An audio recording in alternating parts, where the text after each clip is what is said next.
We gather here today to honor Private Jewett Williams as he makes his final journey home. His homecoming is indeed an event to celebrate. This unassuming courthouse village stands not just as a symbol of war's end, but as a point of departure for a transformed nation. In no way does the power and importance of Appomattox come to us more vividly than it does by walking the streets of the village, standing in Mr. McLean's parlor, or by bearing witness with our mind's eye to this triangle where we gather today.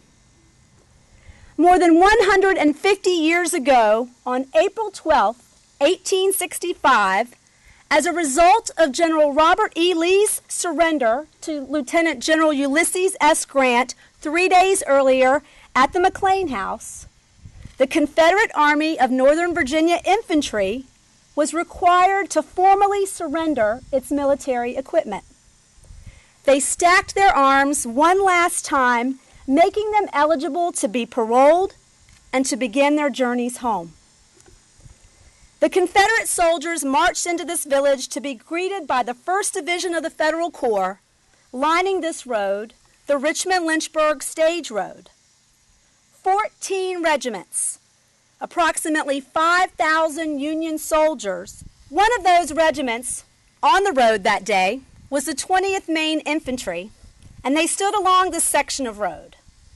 In fact, they stood on the south side of the road where many of you are sitting or standing today, right at this very moment. And of course, one of those soldiers standing here on that day was 21-year-old Private Jewett Williams.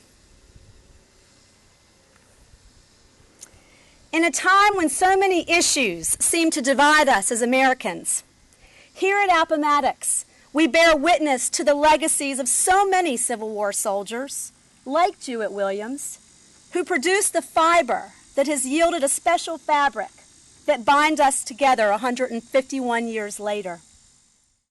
But 6 months by the time he came to Appomattox. And here's an example. He serves as an example of the things that soldiers then suffered afterwards. For them, Appomattox was the end of what caused the suffering, the end of the source of their suffering, but it was certainly not, for those who survived the war, the end of their suffering. This is what Jewett Williams said about his illnesses and experience. Before I went in the Army, I worked on a farm and never was sick. Only a little cold now and then, till I went in the Army. I have been sick more or less. I hain't been in the Army since July 1865, but in 1883, he said, since he joined the Army, he has been sick almost entirely. Since I came out of the Army, I have lived and worked in several places. I have never kept any account of days or months or even year of the places and worked for anything I could get to do. Sometimes sawed wood for 50 cents a day, sometimes drove team or what I could get. Despite these sicknesses, Private Williams was never listed as absent or unfit for duty during his 9 months of service to his country. After the war, these illnesses led to chronic diseases of the rectum, heart, kidneys, and stomach. As he aged, his left eye developed a chronic ulcer that obstructed his whole vision. For all of this, the government paid him a standard soldier's invalid pension of $8 a month.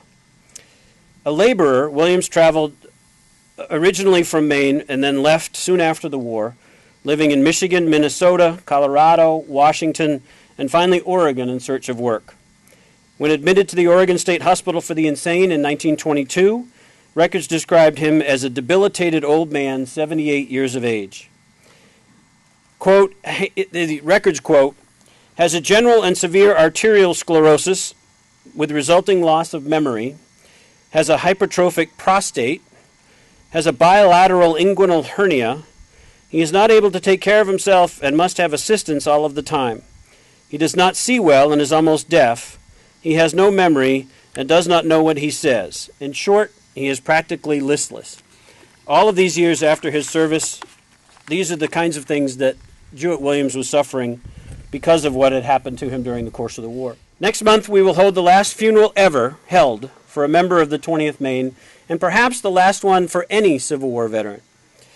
It was with this in mind that Joshua Chamberlain, nearly a quarter century after the surrender, reflected on places like this and the things that soldiers had done here, and moments like we are taking part in today, and he looked ahead to the events like this one. His words, I think, help explain why we are all here today. It's a bit prophetic. This was from 1889. In great deeds, something abides. On great fields, something stays. Forms change and pass, bodies disappear, but spirits linger to consecrate the ground for the vision place of souls. And reverent men and women from afar, and people who know not us and we know not of, heart drawn to see where and by whom great things were said and done for them, shall come to this deathless field to ponder and dream. And lo, the shadow of a mighty spirit shall wrap them in its bosom, and the power of that vision shall pass into their souls. This is the great reward of service, to live far out and on in the life of others. This is the mystery of Christ, to give life's best for such high sake that it shall be found again unto life eternal.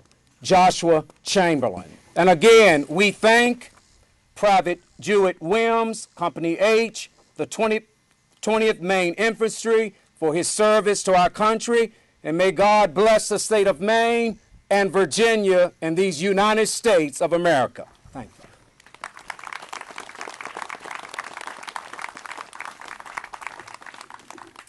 This single symbolic musket firing serves to honor the service and safe return home of Private Jewett Williams. Soldier!